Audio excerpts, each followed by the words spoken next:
Tayo po ang magpatunay sino kaya ang pinagmanahan. Ayan, yes, syempre po, Mommy and Daddy. And for today, ayan, let's give them a round of applause, the Canaon family. And today, let us hear message from her mom. Wish na pala ka. Message. Jasmine, happy birthday. Ano, simple lang naman yung mga magkatulong sa akin. Ako maiyak ako. Ano ko sa'yo, sana ma-achieve mo yung mga goals in life mo. Tapos, yung mga pangarap mo. Good luck niya sa mga future. Hindi ko alam kung ano sasabihin ko. Basta alam ko na yun. Sige na, sabihin mo na. Basta pangarap ko sa'yo na makapangasawa ka ng foreigner. Yun lang.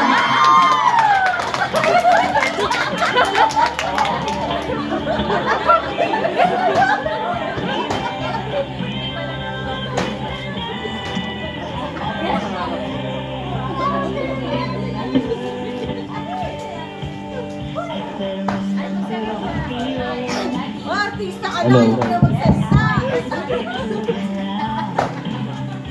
Anak. Iyak na yan yung ano. Iyak na. Wala akong masabi.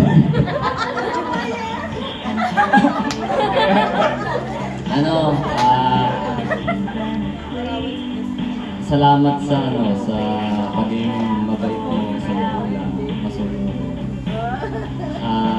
Ang masasabi ko lang,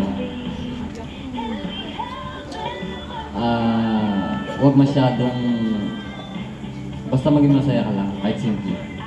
Para hindi mahirapan yung isip mo. Pwede kang maging masaya kahit na alam mo marating mo sa buhay. Huwag mong pahihirapan yung isip mo. Gusto ko lagi kang masaya.